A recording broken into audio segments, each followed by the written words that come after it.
TWR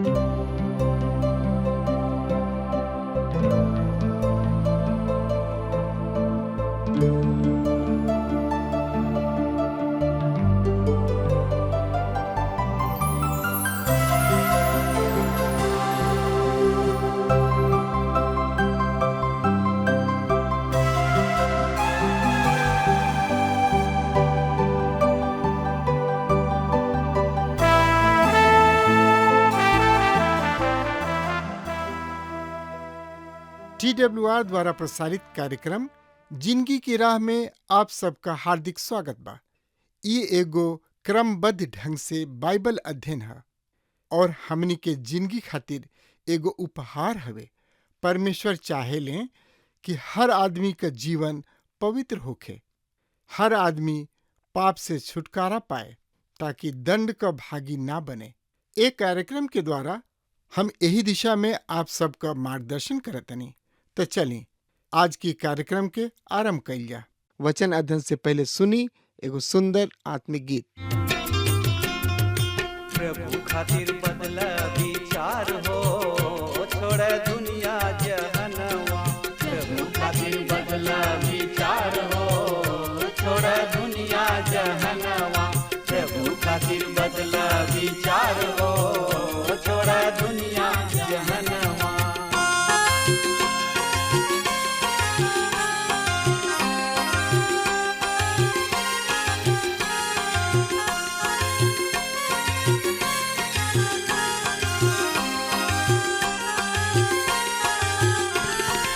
मनवा बदल बात बड़ा सुख पैबा। मनवा बदल बात बड़ा सुख पैबा। नाही त पीछे तू नरक में जइबा। नाही त पीछे तू नरक में जइबा। नाही त पीछे तू नरक में जइबा। स्वर्ग के खुलल बा दरबार हो, छोड़ दुनिया जहनवा। स्वर्ग में खुलल बा दरबार हो, छोड़ दुनिया जहनवा।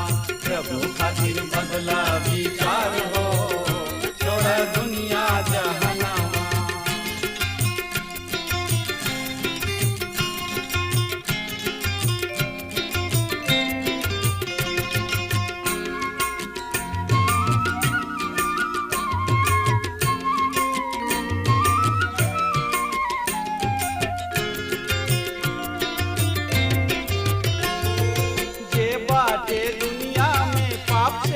भरल जे बाटे दुनिया में पाप से भरल।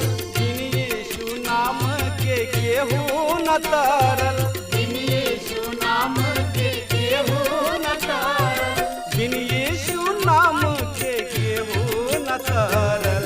यीशु नाम से बाटे उद्धार हो, छोड़ दुनिया जहनवा। यीशु नाम से बाटे उद्धार हो, छोड़ दुनिया जहनवा। प्रभु खातिर बदला विचार हो, छोड़ दुनिया जहनवा।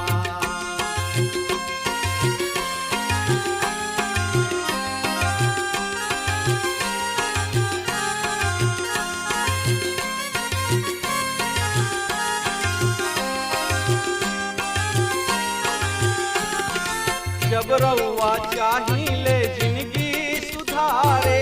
जब रउआ चाहिए जिंदगी सुधारे। प्रेमी यीशु के आई जा दुआरे। प्रेमी यीशु के आई जा दुआरे। प्रेमी यीशु के आई जा दुआरे। गले से लगई है करिए प्यार हो, छोड़ दुनिया जहनवा। गले से लगई है करिए प्यार हो, छोड़ दुनिया जहनवा। यीशु खातिर बदला विचार हो, छोड़ दुनिया जहनवा। प्रभु खातिर बदला विचार हो, छोड़ दुनिया जहनवा। प्रभु खातिर बदला विचार हो, छोड़ दुनिया जहनवा। जैसे कि रउआ जानतानी कि यह दिन में हमनी के पुराना नियम से जकरिया नबी के किताब के सिलसिलेवार रूप से अध्ययन कर रहल बानी जा। जकरिया नबी की किताब पुराना नियम के 38वां किताब है और एक किताब के मुख्य विषय है। श्रोता मित्र भाई बहन, जाना था नहीं कहा मसीह के आगमन। जकरिया नबी प्रभु यीशु मसीह के पहला आगमन और दूसरा आगमन दोनों ही के चर्चा कोयले बने। पिछला कार्यक्रम में हमने के पाप से शुद्धिकरण और बिन चरवाहा के भेड़, ये दोनों विषय पर अध्ययन कोई नहीं हजा और हमने के देखनी हजा कि परमेश्वर इसराइल के प्रजा के विषय में जकरिया नबी के द्वारा बहुत सा बात, बहुत सा प्रतिज्ञा उन्हीं लोग के बतौले और उ बतौले कि परमेश्वर अपना लोगन के खुद शुद्ध करी हैं और 1/3 लोग के हम आग में डाल के ऐसन शुद्ध करब जिसे कि चांदी के कोल जाला और ऐसन परख जैसे कि सोना के परखल जाला। वो हमार नाम लेके पुकारी हैं और तब हम उनका के जवाब देब। हम कहब वो हमार लोग हमें, वो कही हैं यहोवा हमार परमेश्वर हमें। ये इसराइल प्रजा के खातिर परमेश्वर के भविष्य के खातिर प्रतिज्ञा है। आज हम के 14 अध्याय के जौन की जकरिया नबी के किताब के आखिरी अध्याय है, ये अध्याय के मुख्य विषय है प्रभु यीशु मसीह के दूसरा आगमन के लक्षण व तथ्य। हाँ तब प्रिय श्रोता मित्र भाई बहन, जकरिया नबी की किताब 14 अध्याय के आखिरी खंड के दूसरा विभाग समापन करता। ये अध्याय के साथ ये दूसरा विभाग समाप्त होता और अंतिम खंड जौन की 9वां अध्याय से शुरू होके 14 अध्याय तक बा, ई नबूवतीय वचन के साथ व्यवहार करता, अर्थात ई नबूवतीय वचन है। 9वां अध्याय 11वां अध्याय में हमने के पहला नबूवतीय वचन के विषय में पढ़नी हजा। ई भविष्यवाणी के वचन है जौन की मसीह के पहला आगमन से संबंधित बा और दूसरा नबूवतीय जौन की वचन में 12 से 14 अध्याय में पावल जाता।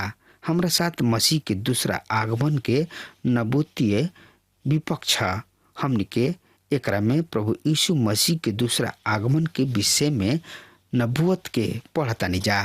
तो ये तरी से हमने के देखनी हजा कि 9 से 11 अध्याय में प्रभु यीशु मसीह के पहला आगमन के विषय में और 12 से 14 अध्याय में प्रभु यीशु मसीह के दूसरा आगमन के विषय में नबूवत पावल जाता और ये अध्याय सब विषय के एक साथ एकत्रित करके एक स्थान पर बांधेला। हम ये आखिरी अध्याय के मसीह के ये पृथ्वी पर दूसरा आगमन के लक्षण तथा नाम अर्थात यशोर शब्द दिहल गुल बा। एगो बहुत ही रुचिकर विषय बा। जकरिया के किताब में हमने के एगो बहुत ही निश्चित कार्यक्रम दिहल गुल बा जौन की एकरा तीनों मुख्य खंड में सत्य प्रमाणित होता। हमने के एक किताब में 3 गो प्रमुख खंड के देखनी हजा और जकरिया नबी के किताब में जौन की निश्चित कार्यक्रम परमेश्वर के हा ओकरा के हमने के तीनों खंड में पावतानी जा और तीनों खंड एक कार्यक्रम के प्रमाणित करता। हमने किने दर्शन बा जकरिया के किताब में हमने के 10 दर्शन के विषय में अध्ययन करनी हजा। तब ओकरा पश्चात ऐतिहासिक अवकाश बा और अब ई आखिरी मुख्य खंड है जौन की नबूवतीय वचन से संबंधित बा, अर्थात एकरा में भविष्यवाणी के वचन पावल जाला जौन की अंतिम समय के और अंतिम युग के भविष्यवाणी सब है। ई अंतिम अध्याय एगो महान चरम अध्याय है। इससे सब बात के चरम सीमा बा, पर ई ओ समस्त कार्यक्रम के भी अनुसरण करेला जौन की हमने के जकरिया के किताब में दिहल गुल बा। दूसरा शब्द में हमने के ओकरा में यह समस्त कार्यक्रम के भी देखनी है जा। जौन की जकरिया के किताब के मुख्य विषय है, अर्थात मसीह के आगमन।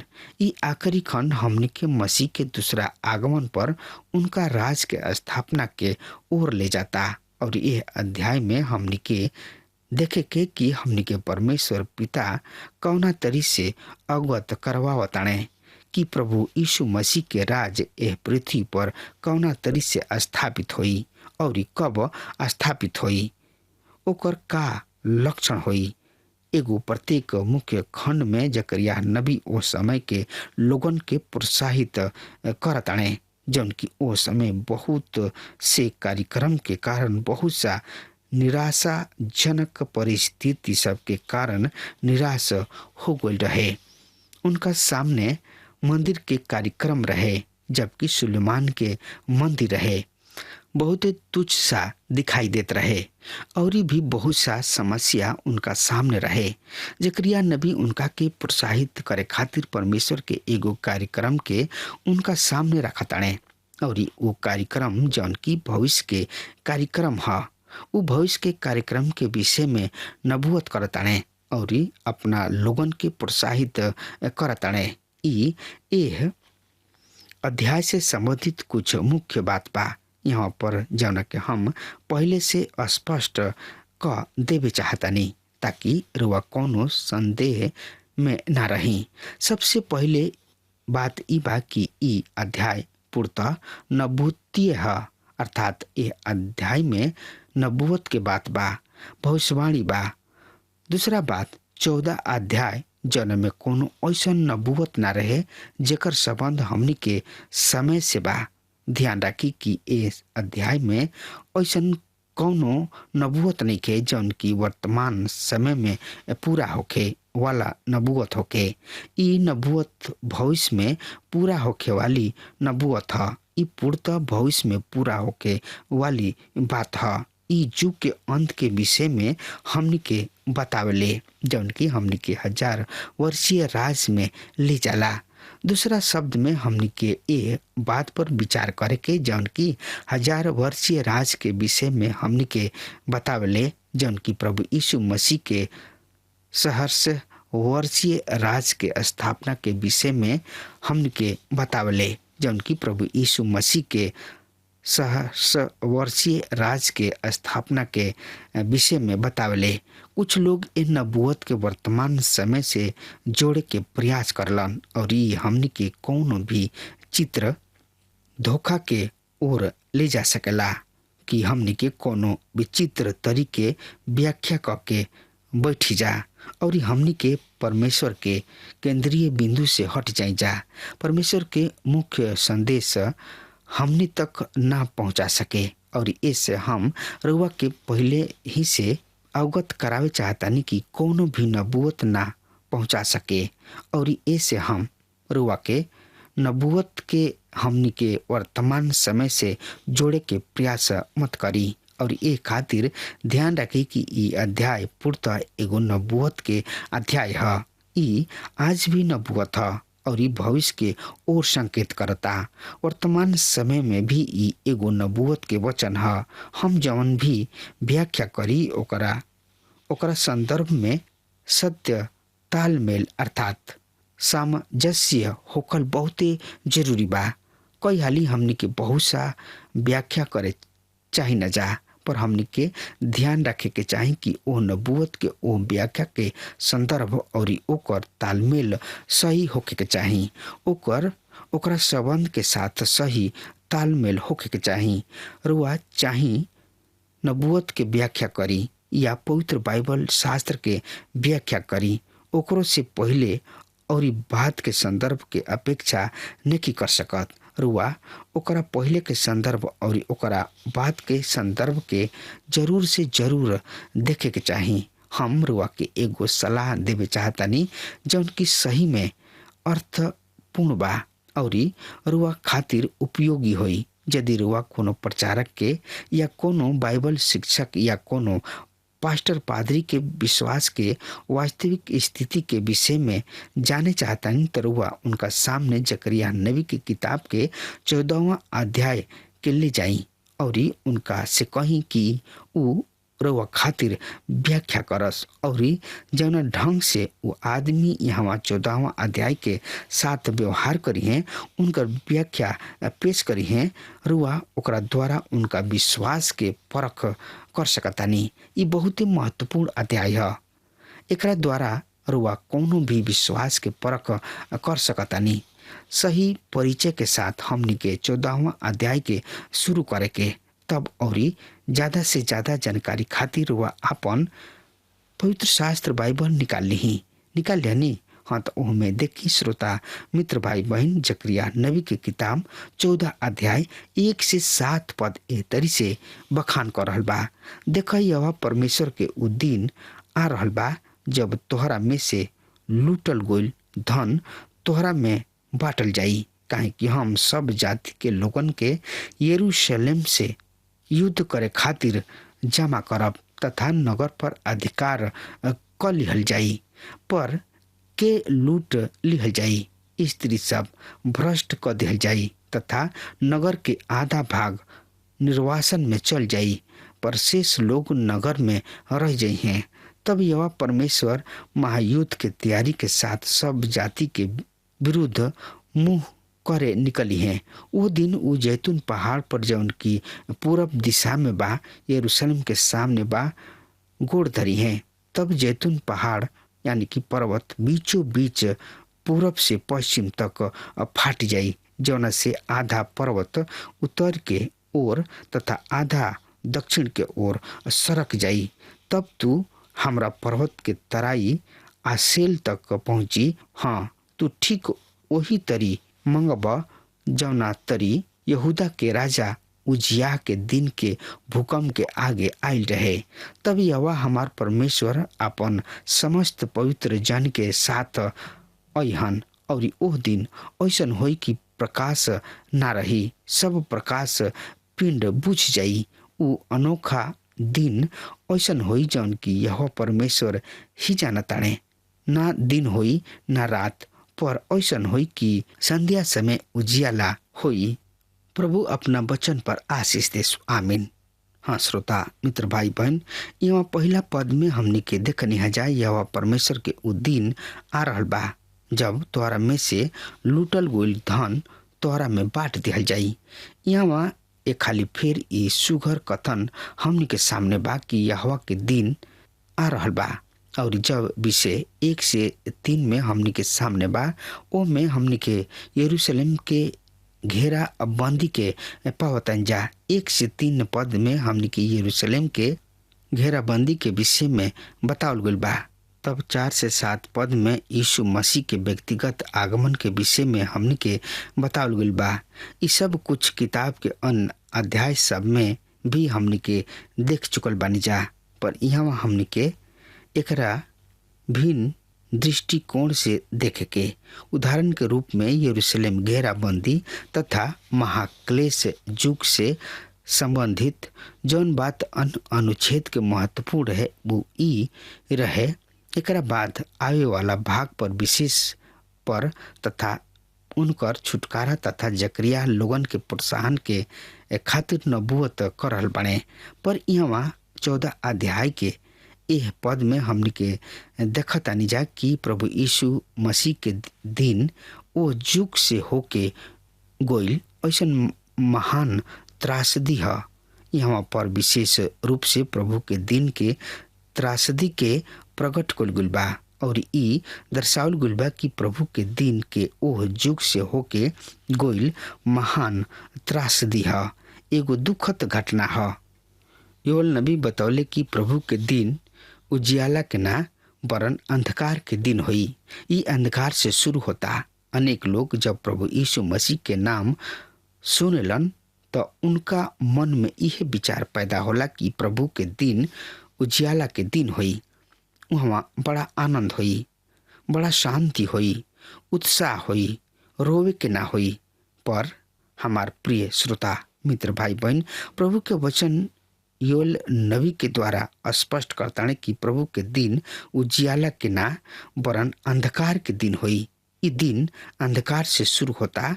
प्रभु के दिन अंधकार से शुरू होता। निराश और युग में उन्हीं लोगन की निराशा के समझल हमनी खातिर बड़ा ही कठिन काम ह।